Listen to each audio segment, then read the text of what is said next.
great intro. Hello, everyone. Thank you so much for being here for our second panel of the day. We have these distinguished gentlemen here to talk about everything you need to know about building, the cost differences, and really exciting, which I know a lot of you are here to hear about, is moving the historic homes, or the demolition homes that are slated for demolition and bringing them here to Altadena. So we have a really exciting conversation today. I'm so glad you guys are here. Thank you guys so much. Thank you, Lisa. Thank you, everyone, for being here. It's really wonderful to see so many people in this room and so many people at this event. And just to introduce myself, my name is Morgan Whirlidge. I am a block captain with Altogether.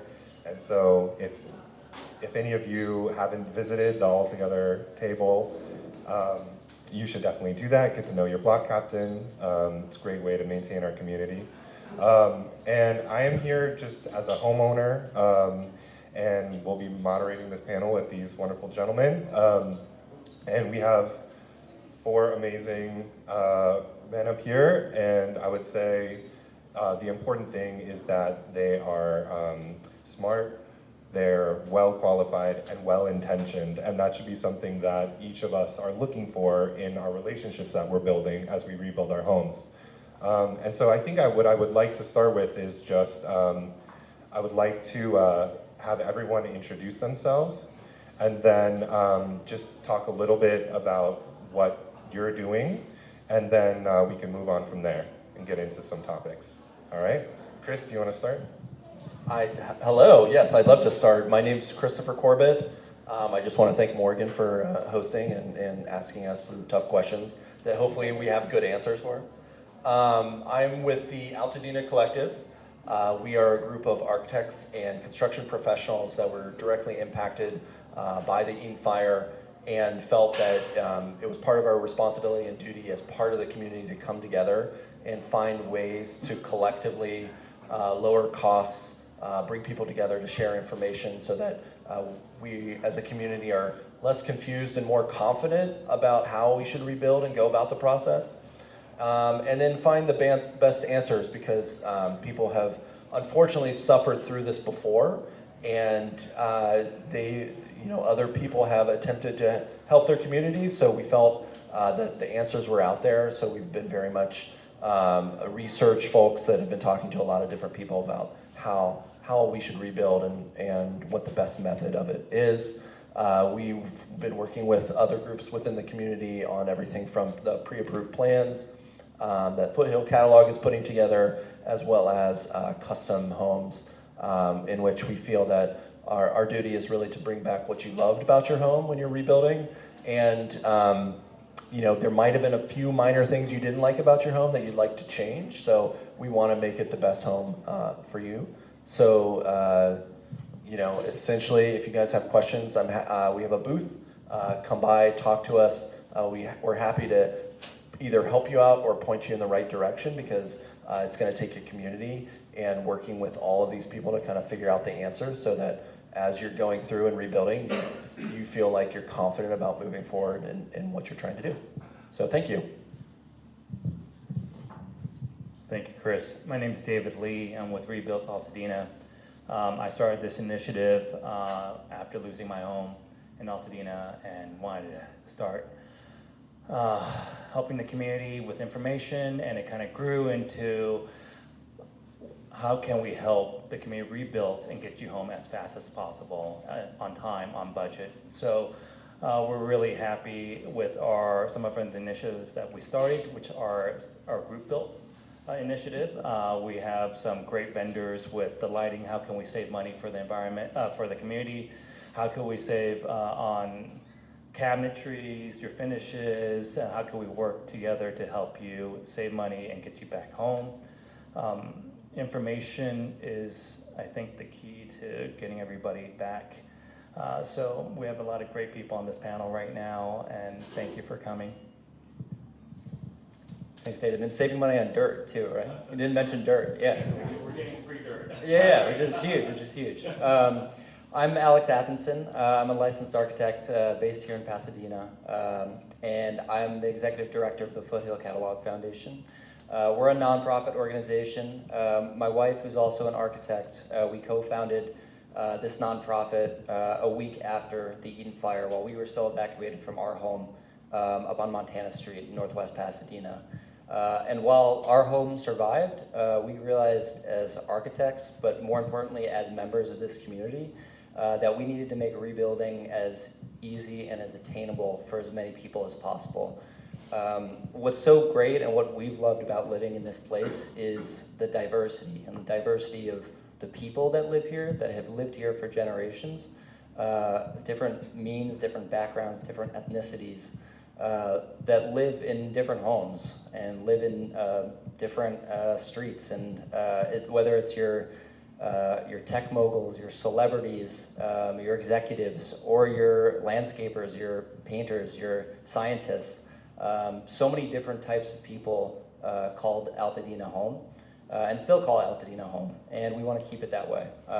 But trying to create a mechanism to preserve the place, the identity, the heritage of why people have stayed here for so long was equally important to us. So the Foothill Catalog, our mission is to develop a catalog or a collection of pre-approved home designs that allow residents to rebuild affordably, resiliently, and expeditiously, to retain as many people as possible, but to also, with an emphasis on retaining the identity, the heritage of the place as well. So we're currently pre-approving homes through LA County, which is a brand new permitting process that we helped them develop, that launched a few months ago. The first plan pre-approved in LA County history was the Lewis that we developed last month, and we have 18 more plans in our first wave, with a goal to get up to 50 plans by the new year.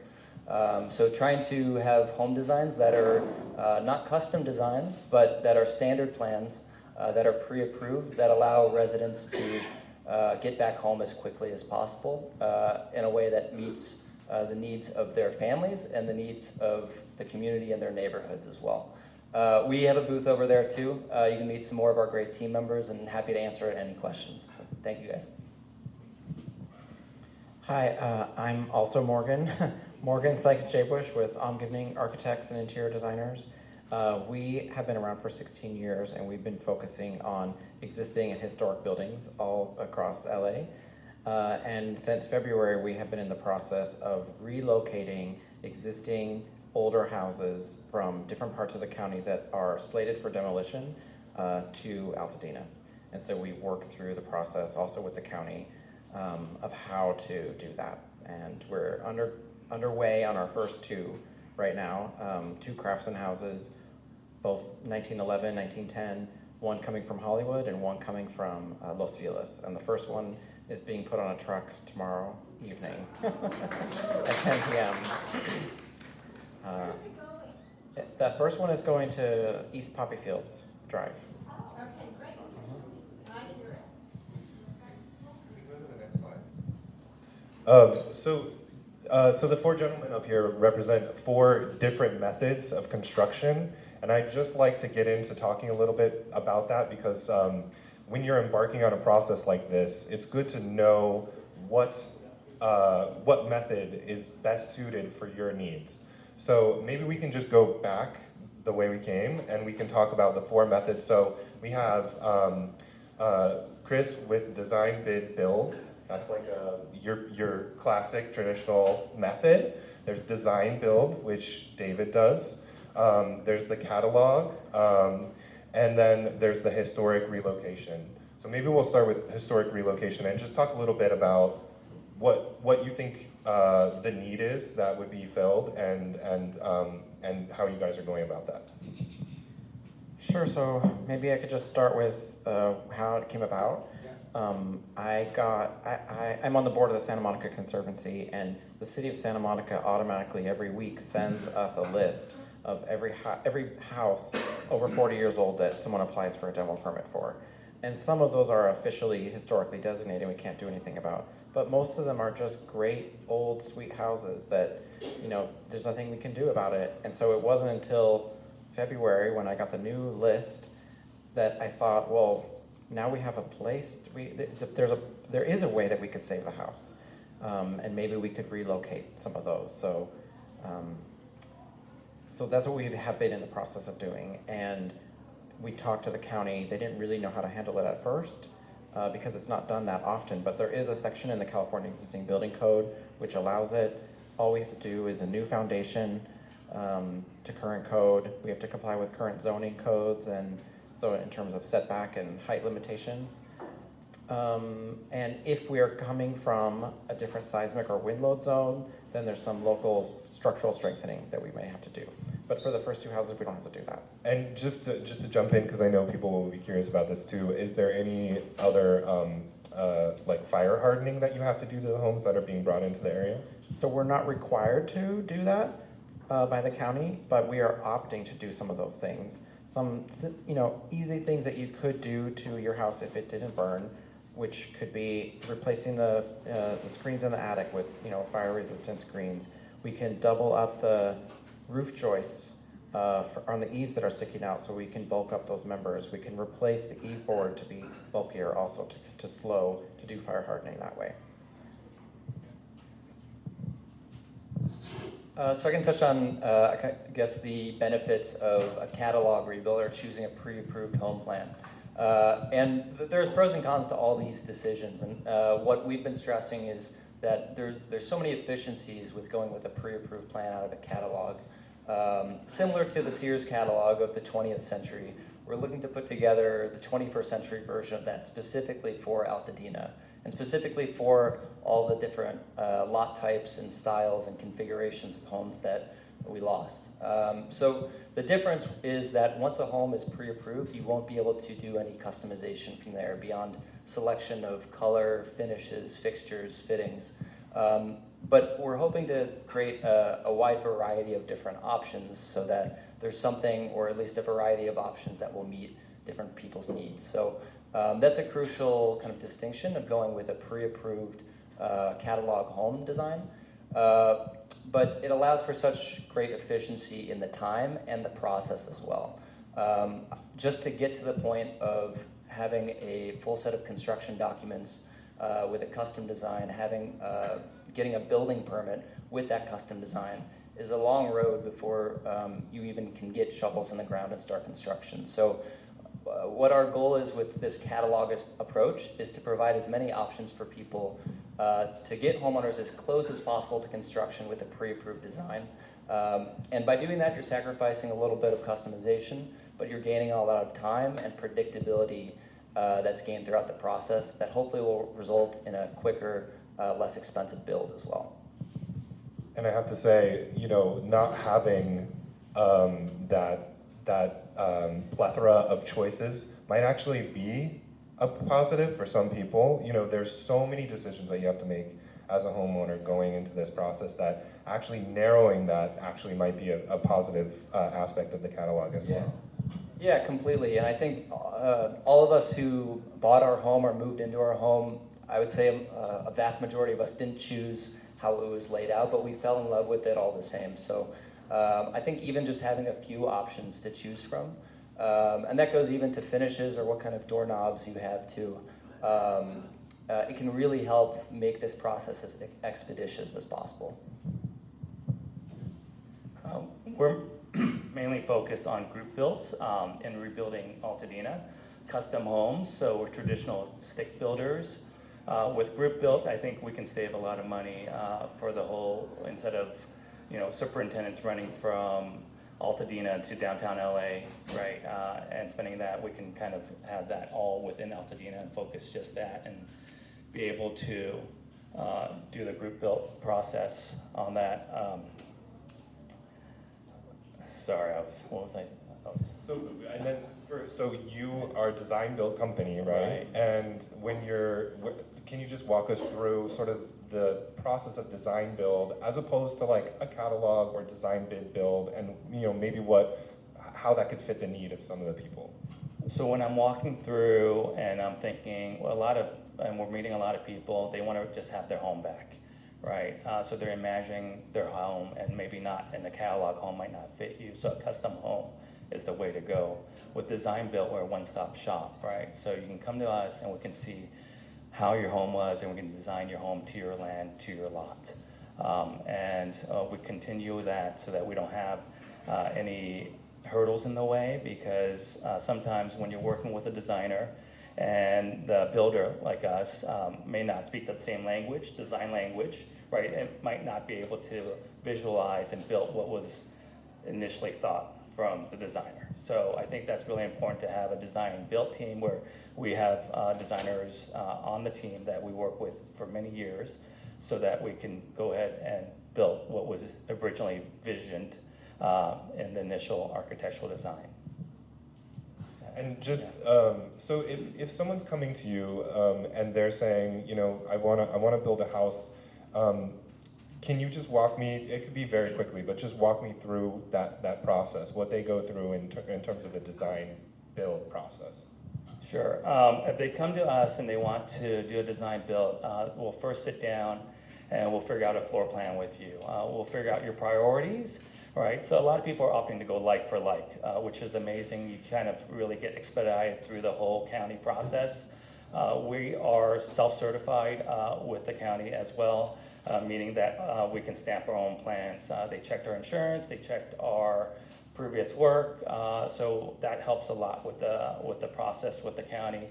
Once we decide and go through an architectural intake, we'll figure out your floor plan, and we'll see, oh, do we make your master bathroom bigger, or do you like to entertain more and just put a little bit more room to the living room? Some people like open concepts, you know, and I love bringing the outside in, so that's a big part of our design as well. But some people like to have the kitchen closed off, right? When I entertain, I don't want everybody to see my dirty dishes, so we're happy to do that and build that for them. Once from the floor plan, we go to the elevation. From the elevation, that's when we start doing construction documents. And that's when we come in as the builder and go, how do we value engineer it? Because we know the cost. So as you're designing, we're working towards your budget, right? And if you're designing something and then you really like a certain type of flooring, and I know real time, you know, I've been building for 21 years in Southern California, San Gabriel Valley especially, and I'll let you know, hey, Chris, you know, what you're designing, this stonework right here, this is going to be over budget. You know? We got to value engineer. This is actually a true story. So. You know, but he really likes the stonework, so I'm like, okay, well, where can we save, right? You know, if we really want to put that in, where can we save? You know, maybe we can save on the flooring.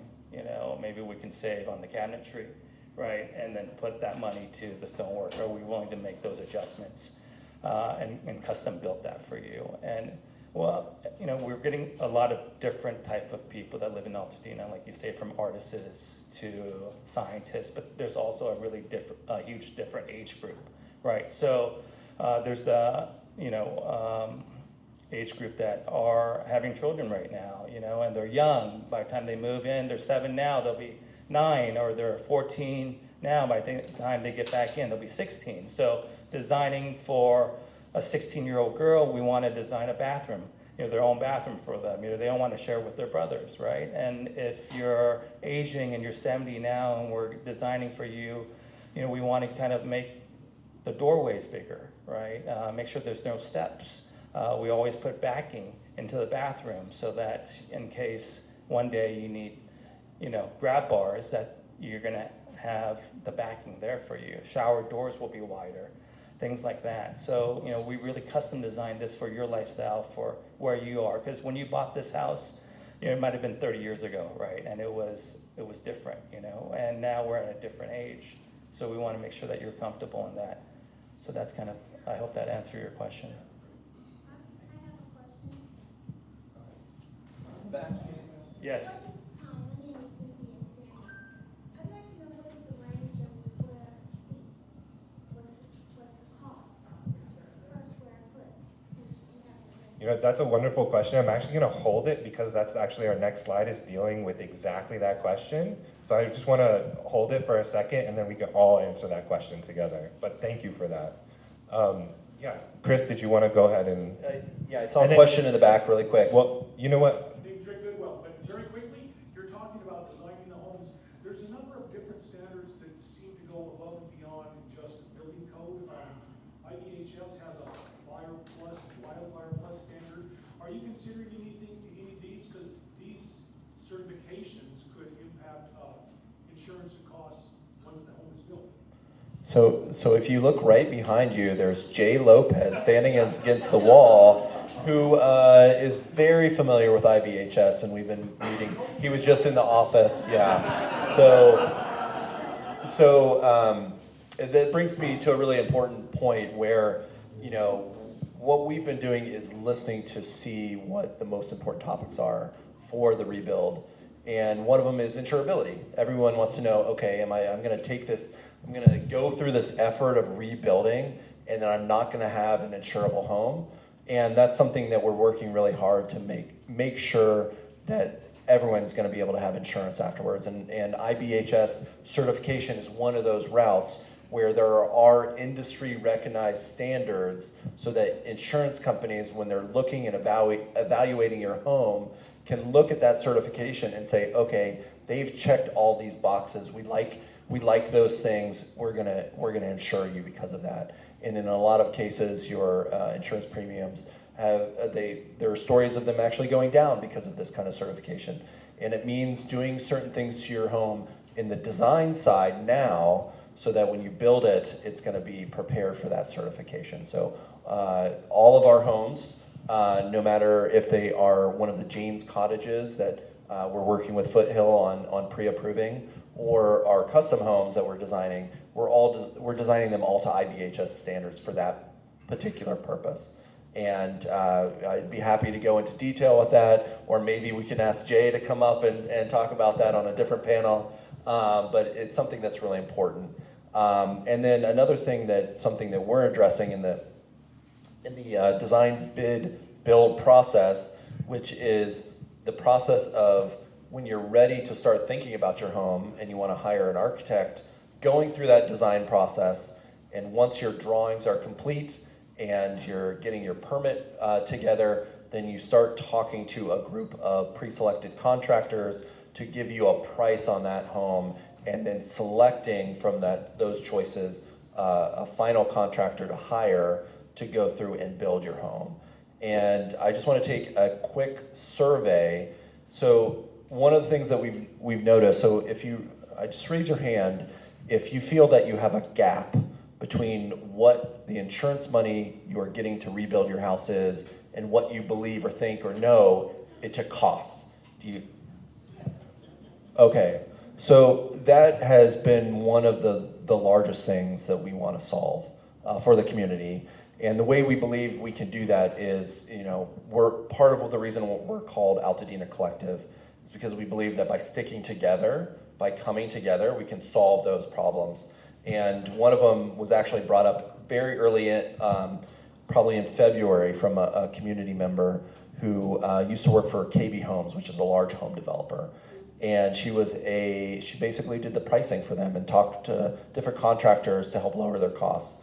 And she said, well, if you treat this a little bit like a development and work together, you can bring your home costs down. And that's really what we've been focusing on, where we want to work with wonderful contractors that we go through and we pre-approve them and we verify them to make sure they're a good fit for the community, that they're willing to work with the community on lowering costs and bringing homes back to Altadena.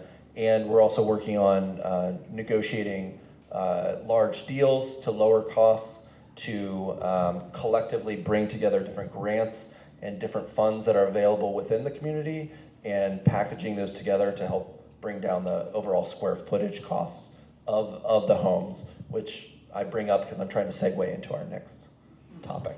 Yeah, before we move to the next slide, I just want to very quickly summarize, because I think it's important. Design, bid, build is when you're working with an architect specifically and you're designing your home. That home is then bid out to different contractors and builders who give you a bid for the price of that home. There's competition within that bidding, right? A design build firm, you have one point of contact, and that company carries you all the way through the design process and the build. They're builders, so they know the cost of the design that they're doing, so they can very accurately kind of predict those costs. That's one advantage of design bid. A catalog home, is going to give you a pre-approved design. It's going to expedite the process. And so there's cost advantages in that. And then of course the historic relocation is where you get a beautiful home that's historic, and you get to enjoy that home for what it was. So I just wanted to summarize that quickly because I think it's really important, and there's pluses and minuses to each, and I think each fits, you know, an individual's need, and you have to kind of decide what those needs are. So yeah, maybe we can go to the next slide and we'll talk about the costs. So I put this up. The buzzword is price per square foot, right? So I think everyone probably is pretty familiar with the term price per square foot, but I just want to dive into a little bit of what price per square foot means, and get into some of the costs associated with building.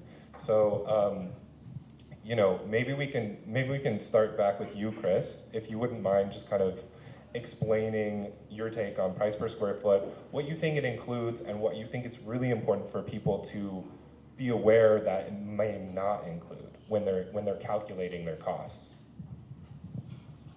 Yeah, sure. It's a difficult one because unfortunately I think we've all heard a wild range of per square foot costs, from 1,000 square feet down to 300 square feet, which is an incredible range. And unfortunately, I can't be up here and say that's all incorrect, because it actually is correct.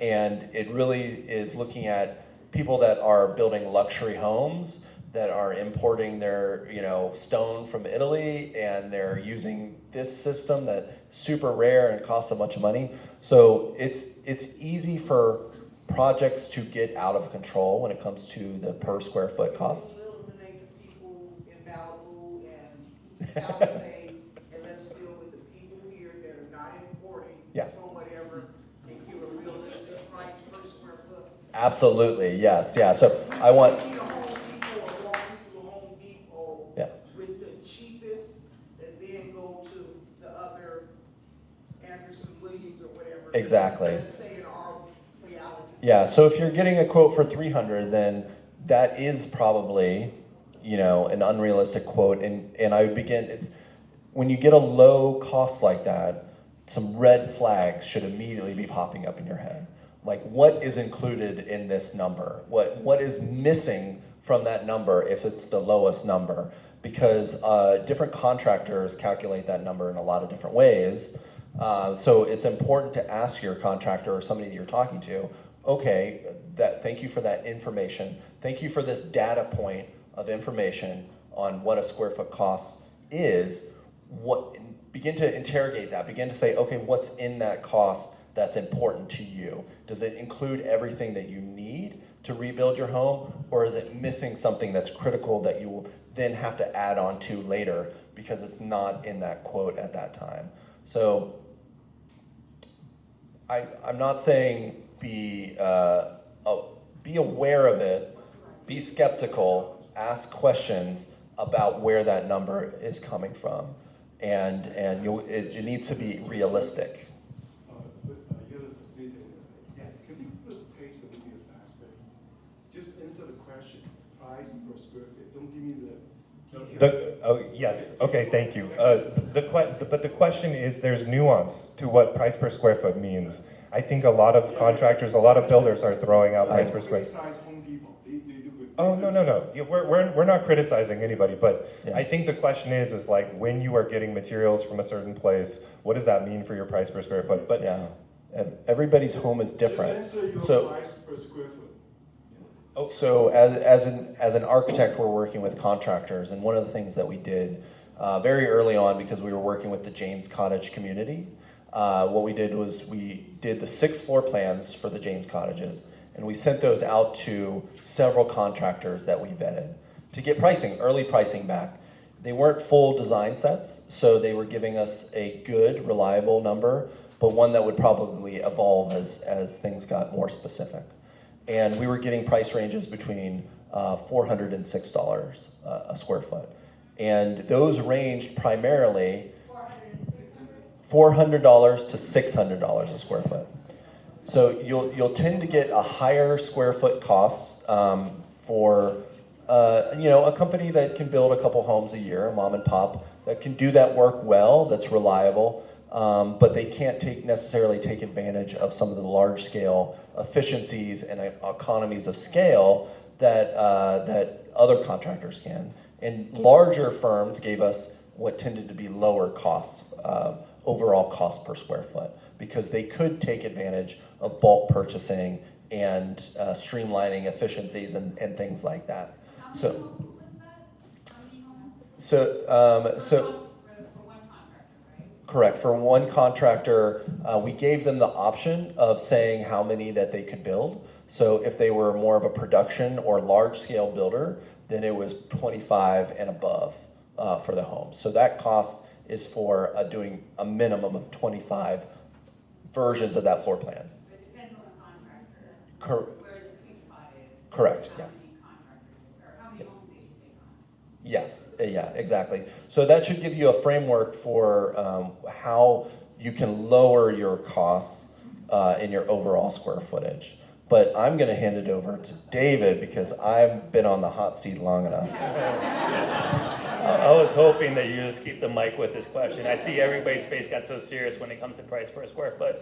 And like Morgan said, on this panel, we're locals, we're very involved in the community, and none of us really want to give you an answer for this because it's hard, and a lot of contractors want to give you a price per square foot because they want to sell you something, and that's typically how it's not done. Traditionally, you go to an architect, you figure out what you want to build, what you want to design, what you want in your home. Then when the construction document comes, is it 1 story, is it 2 stories, then we can really calculate what the material cost is, what the labor cost is, right, for that. And then we add our overhead and we add our profit on top of that, right, to be very transparent, right? So giving a cost per square foot is really just saying, look, this is a good basis to kind of judge to see if you have enough money to rebuild, right, or what you want to rebuild, right? If you want to go lower end, of course you can go lower, right? I know it's because it's hard. It's really hard to give you a cost per square foot because it's just we don't know what you're building. When people come to me and they say, Dave, I want to rebuild a house. Give me a cost per square foot. They're thinking about their home that was built 100 years ago that has finished carpentries and bookcases on every nook and cranny. And most home now, when they're giving me a cost per square foot, we include cabinetry in your kitchen and in your bathroom. That's it, right? So we want to manage expectations. We want to know, what are you thinking about rebuilding? What do you want in your home? You want your home back with the same details? The cost per square foot most likely will be higher, but we won't know until you work with an architect or a designer, a residential designer like us, to come up with the schematics for your home and the detail, unless you go with a foothill catalog plan that's already fully pre-approved. Then we can look at that very easily with the engineer and tell you, this is how much it's going to cost for this square footage, with minor changes to your property, right? Because your site might have slope. It might be on a little bit, it's Altadena, right? Right. And I think that's about you have anything to add? No, I think that's good teeing it up. I mean, as an architect, how I look at more of how much a home will cost to build. What is the lump sum number? And I think it's important to know the way you look at cost per square foot, not every square foot of a home costs the same. So if you're looking at a 1,000 square foot home, that's going to have a higher cost per square foot because there's less square feet. And there's still one kitchen, there's still a couple of bathrooms. When you go up to a 2,500 square foot home, that's most likely going to have a smaller cost per square foot, but it probably costs 3 times as much as that 1,000 square foot home. So I think it's really important to know, not just dial in on doing the math of dividing the square footage, but actually knowing kind of the full ballpark of what it will cost, the hundreds of thousands of dollars it will cost to build the home, and everything that's included in it, not just hard costs, but what soft costs are. And that's really where you'll be able to work with what your budget is and figure out, is this affordable for me? And so that's always how I've thought about it as an architect. And I think that's really important to start thinking that way as homeowners too, to figure out what the best option is for you. So why do you make us do the math? Why don't you quote the whole price? Yeah, but that's what a bid. Why do you make us do the multiplication? That's what a bid will be. Like when you get a bid back from a contractor of what the cost will be, when you actually have a home to bid and price, they will give you the lump sum. They will, and then you can do the math if you want, but that's the important number. If you want to talk about some of the costs associated with relocating a house and how those might differ from some of the other costs up here, maybe that would be good for people to hear. Sure. I would say, it's for everyone, it's a hard question to answer. For relocating a house, it also depends on how complicated the site is from where it's coming from to where it's going to. We have 2 in process right now, and I can say like those 2 houses are between 300 to 400 per square foot to disassemble the house in modular sections, drive it across town, put it back together, and put it on a new foundation with new plumbing, electrical. That's not including if you want to upgrade the kitchen because the kitchen is old or something like that. So that's similar to if you were to just buy an old house somewhere and you want to renovate it. All of those things are going to be different depending on the particular house and what you want to do with it. Okay, thank you so much. So I just want to, again, summarize really quickly because I think it's really important. One of the main things that I think is a takeaway here is you need to work backwards. You don't work from a cost per square foot. You work backwards from what your budget is, and you try and figure out like the budget that you have for rebuilding a house. If a contractor is coming to you and saying, I can build a house for $350 a square foot, you need to ask these questions. Well, what does that include? Does that include the site work? Does that include any, soft costs like fees or, permitting?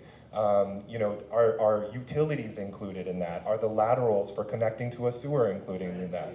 Is your landscaping included in that? Is your appliances, your finishes? Like, you need to really nail down because a cost per square foot could just be just the building, or it could be very detailed and very thought out, and if it matches your budget for cost per square foot, then you're aligning, If someone's just throwing out that number, I think the main point that I'm trying to make, and that, thank you for all explaining it, is you need to do more investigation when you get that number. It doesn't just end at a number, and builders can throw out a number that they think you want to hear. You need to investigate that some more. Yeah, if a builder is giving you a number without knowing exactly what they're bidding, then it's a blind bid, and it really doesn't. It's a junk garbage bid because they're making some assumptions. So it's probably more of a salesmanship technique than it really is an answer for you. I see a question back there. You're talking about, price per square foot, which now we understand as something that we figure out at the end. But what are we looking at? Is it just building the structure? Does it include the electrical, the plumbing, the other stuff that they said we now have to add into the interior sprinklers, the setup to be solar ready and all of that? Is it grading the property? Is that part of the thing? What you're telling us is not telling us anything really. You're skirting around everything. Tell us what we need to. Yes, we can sit and talk with somebody, and if he's a scammer or somebody that just wants to take our down payment and walk away, we don't know what we should be asking him in order to say, oh no, I think I'm going to talk to a couple other people I've got in life. You need to let us know those things because 95% of us sitting in this room have no clue what you've been talking about in the last 20 minutes. Let me rephrase. Let me restate that question so that everyone can hear, because I think it's a very good one. Thank you for asking that. And I do want to say that everyone up here, including myself, I think it genuinely is just trying to give you guys good information.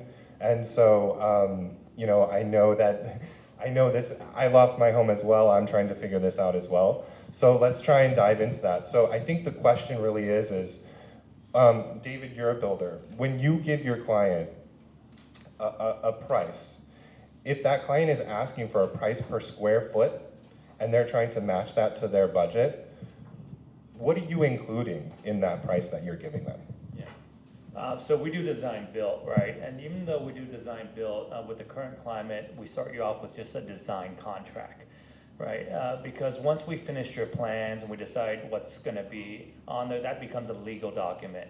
When we give you a bid quote for your construction, right, it's gonna be referring to everything that's on that plan, right? Okay, so then that legal document's very important because it's stating what you're gonna have on your contract, on your construction, on your finishes.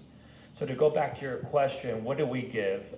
We're doing group build, right? And we're trying to hit a target, let's just say, I know there's other builders in this room, so I don't want to give a price and they're gonna look at me funny, but let's just say $450 a square foot. Exactly what does that include?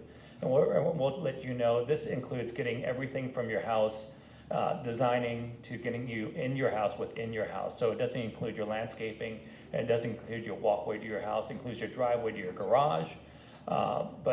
We also do it to builder's quality, and then we'll show you pictures of and materials of what builder's quality means. What type of flooring do we use?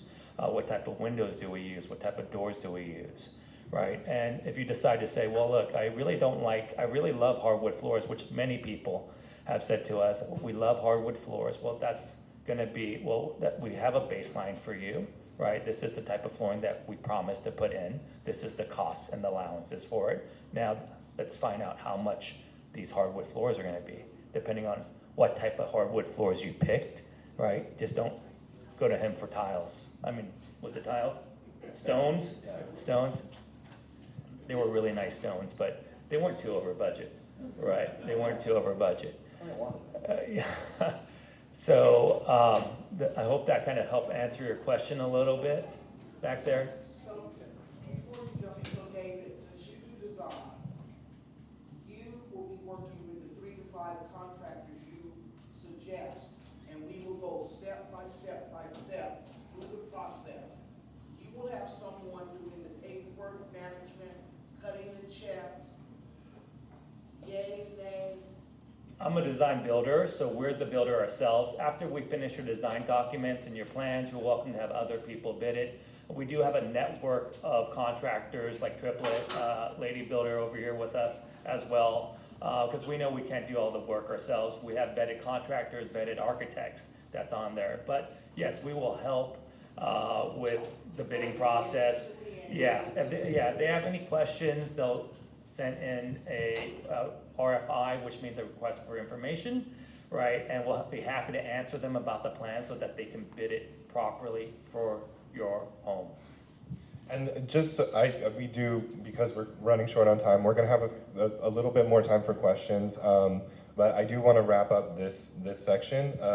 But I think the main thing for people to realize is, I think that we all need to come up with our budgets, you know, and doing that calculation based on our insurance, based on SBA, based on any, you know, whatever our financial outlook is for our build, you have to come up and make a determination of what your budget is, and then you have to see if a builder's, you know, price per square foot, what they're telling you, is matching your budget.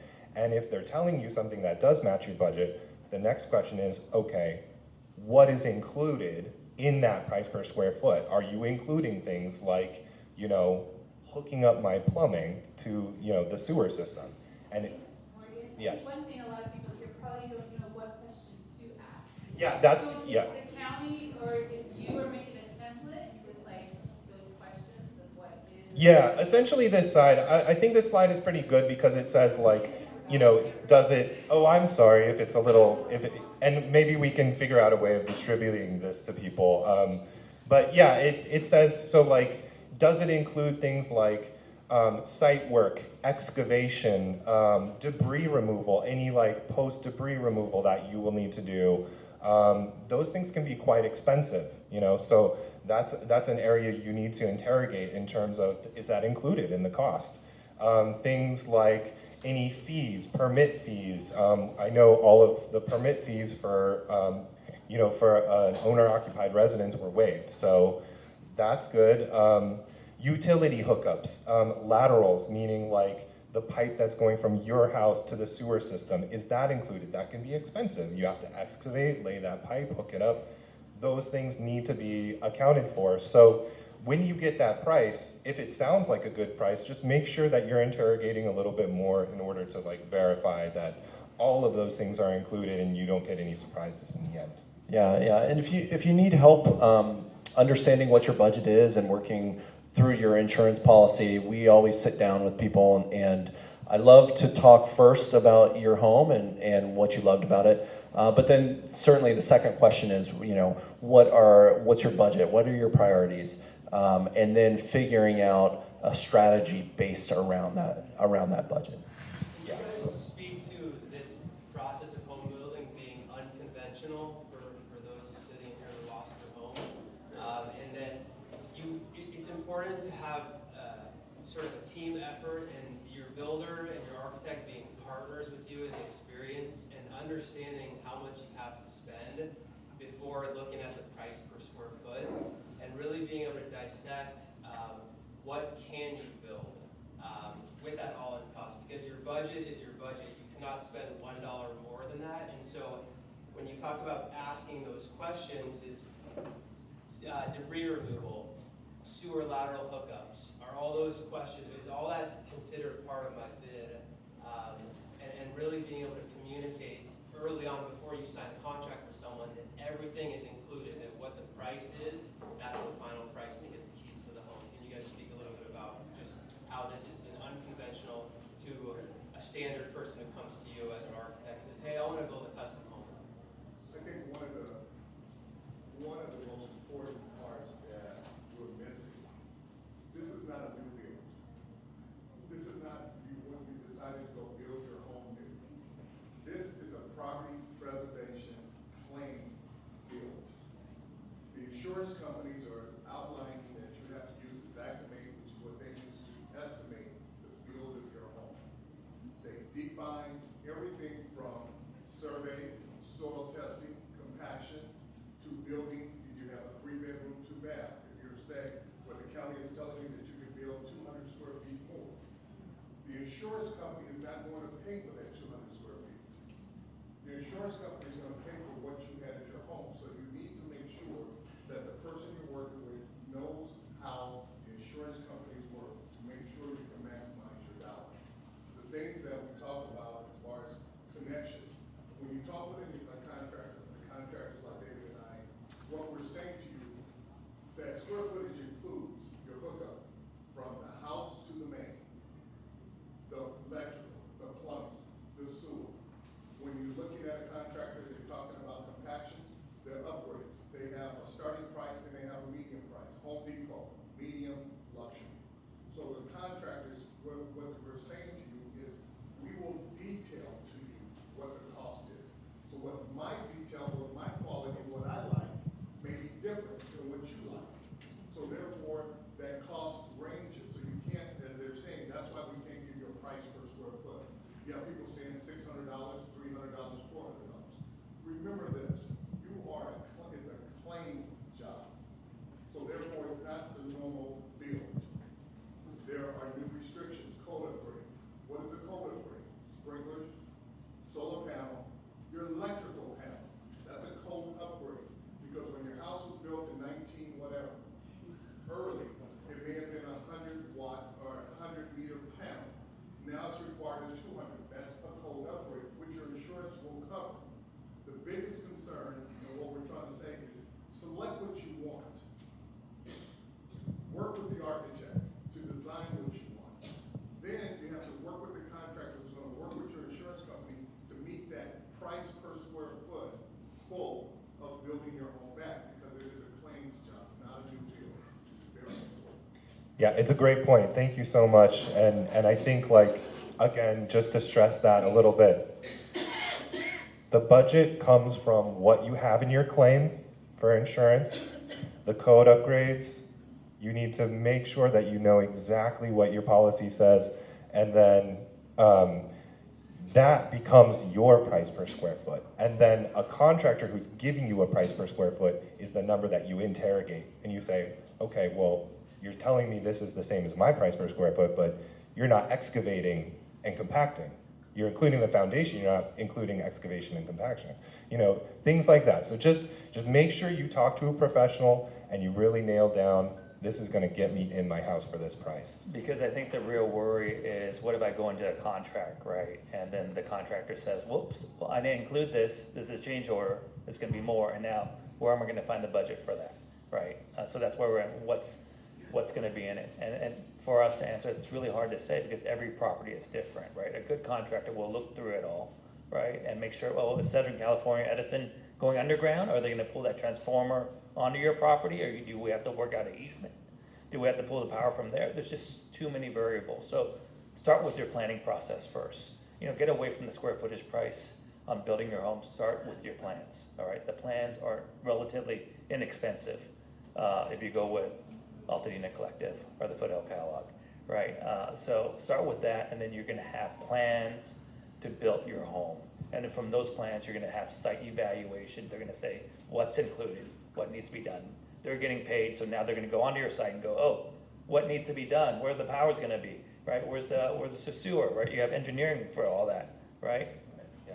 Yeah, question, Morgan. How many your pre-approved building you design?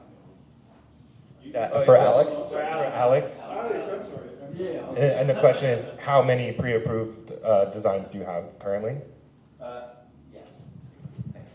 Yeah, so we have 3 that are pre-approved by the county right now, and in our first phase of what we'll be pre-approving over the next several weeks, we'll have 18 designs as part of that first phase. Oh. Yeah. What's the square foot range? It ranges from 800 square feet to actually 975 is the base, and then up 975 up to 2,000 square feet is the range. Yeah. So once they pick out a catalog plan, is there a process to make it fit their site? Right, so we'll be able to, yeah, I mean, everyone's looking for their size of home that they're looking for. So we'll be able to determine, okay, out of, you know, if you're looking for a 1,300 square foot home, or in that range, 3 beds, 2 bath, what homes might meet that criteria? And then based on your site, what width of home you might need, or length, or what configuration is going to work for your lot. So that's an important distinction too. So you might not have 18 homes that are a reasonable option. Maybe it's 3 or 4, but still trying to provide those options. So even though they're pre-approved, they're standard plans, you can have some options and some choices in the process too. What's the advantage to have pre-approved building? So the whole design process, you know, as a nonprofit, we're taking that on our own, and we're going through a full set of architectural, structural, Title 24 energy calculations to have a full construction set of documents that's not site-specific. And then we're pre-approving it through LA County to go through planning, to go through building and safety, so they can do all the building-specific checks to get those. Put it this way. Yeah. If I give you a project to you, say 2,000 square foot, how soon you can get the house back to me? So we'll already have like a 2,000, or I think our biggest one's like 1960 square foot or something like that. So we'll already have those options that if you're looking for a 2,000 square foot home, like I can talk to you at our table about what a 2,000 square If I foot sign a looks like. contract with you today, how soon I can get a house?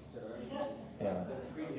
Oh, now- I think that you're bringing up a really good point. Sorry. And there's been a little bit of confusion because often people come up to me and say, oh, you're the Foothill Collective. And I'm like, no, that's Foothill Catalog. I'm the Altadena Collective. And, you know, please correct me if I'm wrong, but the way that I see the difference is they are working very hard to create Altadena appropriate pre-approved plans that are passed through the county for you to use as is.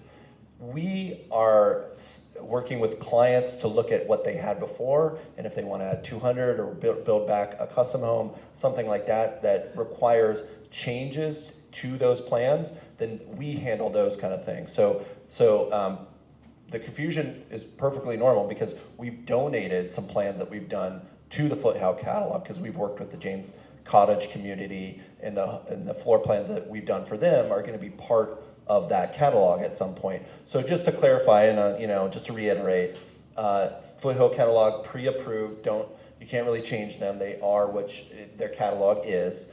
Much like the original catalog homes that you would have from Sears catalog, you buy that as is. We are the custom folks that will help you, reimagine the house as you had it before and fix the things that you didn't like about it. And to be clear, the Foothill Catalog's not building the homes. Right, Like, we are just the nonprofit architectural entity, and we'll be working with a variety of builders. Like David said, every builder has their capacity. No one builder is going to build all Altadena. So yeah, working with the entire building industry to build as many homes for different people as possible. And I love the fact that we're confused, because it means we're trying to do very similar things in the community. And that's bring Altadena back in a way that we all recognize it and love it again. And speaking of the confusion and the overwhelm that so many people are feeling, there is a resource here at the event. The American Institute of Architects have volunteers here with the Ask an Architect program. It's the third table down on the right-hand side. And you can all get a free, complimentary, no cost, no obligation consultation, hour or two if you need longer. You can get on a Zoom call with a licensed architect who can go through and help you navigate some of these challenging choices.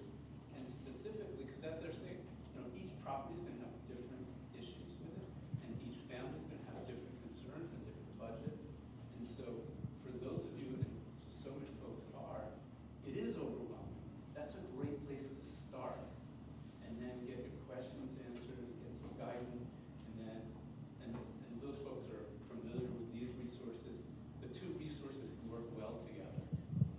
I want to reiterate that, because the AIA is providing this service called Ask an Architect, and you can sign up. You don't even have to sign up here, but you can go talk to them, but you can sign up online, and they will schedule you with a licensed architect, and you can ask questions, and they will go through a process with you of trying to answer your questions and explain. It's a great resource. It's a really great resource. Yeah, I can tell you guys, my wife and I were a husband-wife team. We've done easily a dozen of these consultations. It's, we've got 30 years experience. We love sharing our experience. I can't tell you how many folks start that consultation overwhelmed, just nervous and uncertain, and by the time we get to the end, people are excited about their new home and possibilities. It's a cool resource. Thank you for sharing. So I do think we are running short on time. This was supposed to be a half an hour panel. It's now been an hour. I want to go to the last slide just so that people can take a shot of this. There's a QR code on this slide, and this will take you to LA County's recovery website. Has lots of information on permitting, rebuilding.